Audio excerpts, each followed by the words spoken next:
नमस्कार दोस्तों, आज हम बात करेंगे भारत और नेपाल की।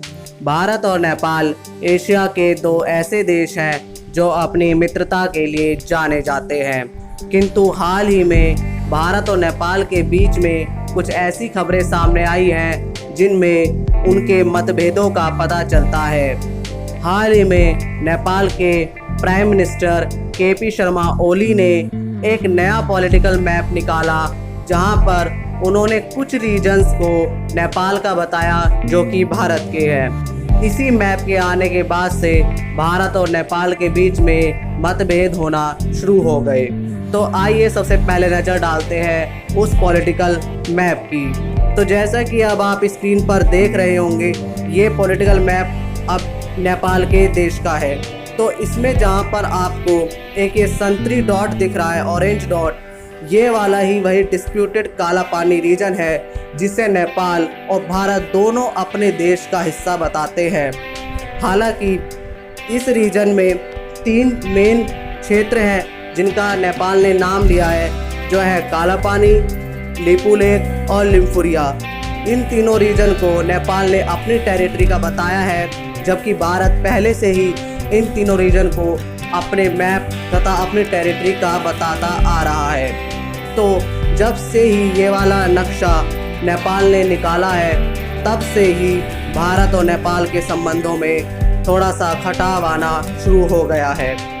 एक तो पहले ये बात समझ नहीं आती कि पॉलिटिकल मैप नया निकालने की नेपाल को ऐसी क्या ज़रूरत पड़ गई, और ऐसा क्या हो गया कि उन्हें ये रीजन अपने मैप में दिखाना इतना ज़रूरी लगा कि जिसकी वजह से उन्हें भारत के साथ अपने संबंध तक बिगाड़ने पड़ रहे हैं। इसी बात को लेकर के जब प्रेस रिपोर्टर ने योगी आदित्यनाथ से नेपाल के ऊपर बात पूछी, तो योगी आदित्यनाथ, जैसे कि अपने बर्ताव के लिए जाने जाते हैं, उन्होंने नेपाल के प्रधानमंत्री पर भी एक कटाक्ष दिया। उन्होंने रिपोर्ट में कहा कि नेपाल के प्राइम मिनिस्टर को भारत के साथ संबंध नहीं बिगाड़ने चाहिए, तथा उन्होंने केपी शर्मा ओली को भी एक नसीहत दे डाली कि वह तिब्बत की तरह गलती ना करे।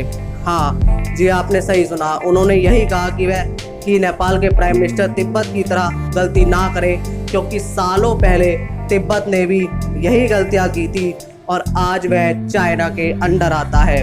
जैसा कि आपको पता ही होगा, आपने किताब में पढ़ा होगा कि पहले तिब्बत एक इंडिपेंडेंट कंट्री था, जिस पर बाद में चाइना ने कब्जा कर लिया। तो योगी आदित्यनाथ ने भी अपनी स्टेटमेंट में यही कहा कि केपी शर्मा ओली को तिब्बत की तरह गलती नहीं करनी चाहिए, तथा भारत के साथ अपने संबंध अच्छे बनाकर रखने चाहिए। साथ ही में हम आपको उनकी स्टेटमेंट एज इट इज़ पढ़वा देते हैं। तो देखिए क्या कहा। He said Nepal should not repeat the mistake of Tibet while determining its political boundaries. Nepal should think of the consequences and remember what happened to Tibet, he had said. Adityanath also said that India and Nepal were two souls of the same body. Means उन्होंने आगे ये भी कहा कि नेपाल और India दोनों एक ही शरीर की आत्मा है, मतलब दोनों के कल्चर रीजन्स सेम है, तो इसलिए इस डिस्प्यूट की कोई ज़रूरत ही नहीं है। पर नेपाल के ऊपर किए गए योगी आदित्यनाथ के इस बयान ने एक कंस्ट्रक्टिव चीज़ें पैदा करने की जगह उल्टा थोड़े से मतभेद और बढ़ा दिए। जब से योगी आदित्यनाथ का ये बयान आया, तो ये बयान नेपाल की गवर्नमेंट को अच्छा नहीं लगा। एक प्रेस रिपोर्ट में जब नेपाल के प्राइम मिनिस्टर केपी शर्मा ओली आए हुए थे, तो उनसे एक मीडिया रिपोर्टर ने योगी आदित्यनाथ के इस बयान के ऊपर प्रतिक्रिया मांगी। तो योगी आदित्यनाथ के इस बयान पर केपी शर्मा ओली ने कुछ ऐसा बयान दिया, और ये बयान अब आप अपनी स्क्रीन में एज इट इज़ देखेंगे। तो बयान कुछ इस तरीके का था जो कहा केपी शर्मा ओली ने। KP Sharma Oli on Wednesday said that Uttar Pradesh Chief Minister Yogi Adityanath had shown disrespect towards Nepal with his comment on the Kala Pani region dispute.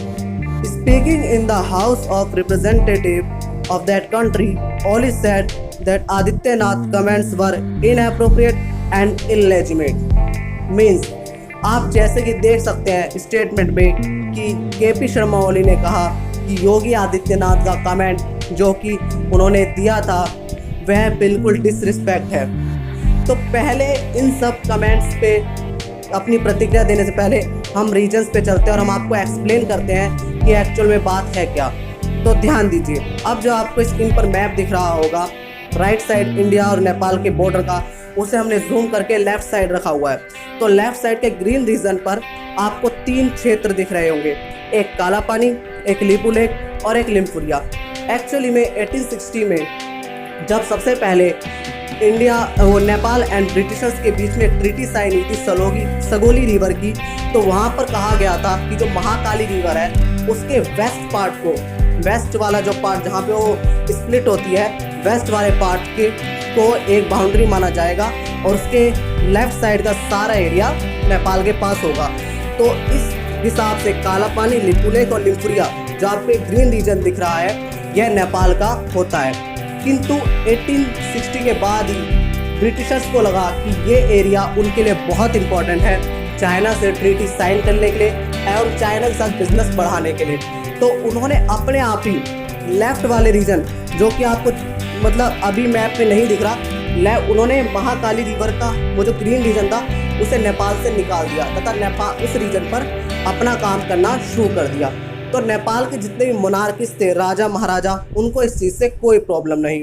किंतु और ये चीज़ 1947 से लेकर के अब तक 2015 तक स्टिल ऐसे ही चलता रहा और वो रीजन में इंडिया ने भी अपनी ट्रूप्स लगा दी। जैसा कि केपी शर्मा ओली ने कहा भी है दैट ये तो अभी आप वही कमेंट देख रहे हैं, तो मैं बता रहा था कि वहाँ पे ट्रूप्स लगा दी इंडिया ने। तो जो मैप था, जो ग्रीन वाला रीजन था जो 1860 में नेपाल को दिया गया था, वो रीजन जैसे ब्रिटिशर्स यूज़ कर रहे थे वैसे ही नेपाल इंडिया अपने लिए यूज़ करते रहे। और उसके बाद से आफ्टर इंडिपेंडेंट 1947 उसके बाद से भी वह रीजन इंडिया अपना ही मानता रहा और नेपाल को इससे कोई प्रॉब्लम भी नहीं हुई, क्योंकि नेपाल और इंडिया के वैसे भी बॉर्डर सिर्फ नाम के ही हैं। तो ये सब नॉर्मल चल ही रहा था, ठीक है।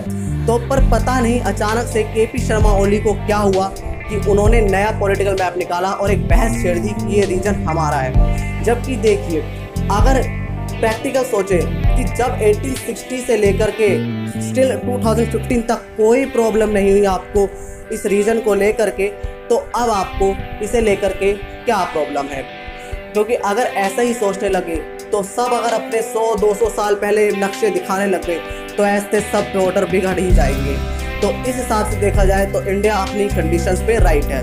सेकेंडली, अगर आप योगी आदित्यनाथ के कमेंट को भी देखेंगे तो उन्होंने ऐसा नसीहत दी है कि वो तिब्बत की तरह बिहेव ना करें, चाइना के इन्फ्लुएंस में ना पड़े नेपाल, कोई डिसरिस्पेक्ट नहीं कही है। और आगे उन्होंने कहा भी था कि नेपाल और भारत एक ही शरीर की 2 आत्माएं हैं, ठीक है।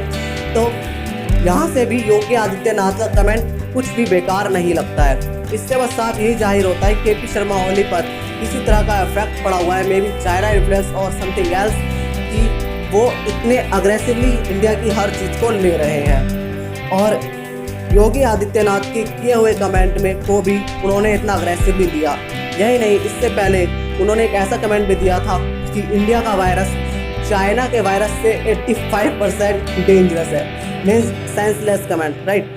तो आई डोंट नो कि ये बॉर्डर डिस्प्यूट की ज़रूरत क्या है, क्योंकि जब हम जानते हैं कि इंडिया और नेपाल के बॉर्डर सिर्फ नाम क्या है, इंडियन नेपाल में आ सकते हैं, नेपालीज इंडिया में आ सकते हैं, आराम से काम कर सकते हैं। तो जस्ट उस नक्शे को अपने मैप में दिखाने के लिए ये डिस्प्यूट सेंसलेस है। अब आगे कोई भी अपडेट आएगी तो हम आपको बताते रहेंगे। बाकी हमारे चैनल वास्तविक फैक्ट्स के साथ जुड़े रहिए। प्लीज़ हमारे चैनल को सब्सक्राइब करें। हम आपके लिए रोज़ नई नई अपडेट लाते हैं, रिलीजियस फैक्ट्स लाते हैं, हिस्टोरिक फैक्ट्स लाते हैं और अब न्यूज़ भी लाते हैं। तो कृपया हमारे चैनल को सब्सक्राइब करें, शेयर करें, ताकि हमें भी मोटिवेशन मिले और हम आपके लिए रोज़ नया नया कंटेंट तथा नई नई न्यूज़ एवं रिलीजियस फैक्ट्स और जो भी आप कहें वो आपके लिए पेश कर सकें। वैसे मैं ज़्यादा बोलता नहीं हूँ, पर प्लीज़ क्योंकि हमारा चैनल नया है तो हमारे चैनल को प्लीज़ सपोर्ट करें, प्लीज़ सब्सक्राइब करें, एटलीस्ट कि वो सर्च इंजन में आ सके। अपना ध्यान रखें और अपनी सेहत का ध्यान रखें। धन्यवाद।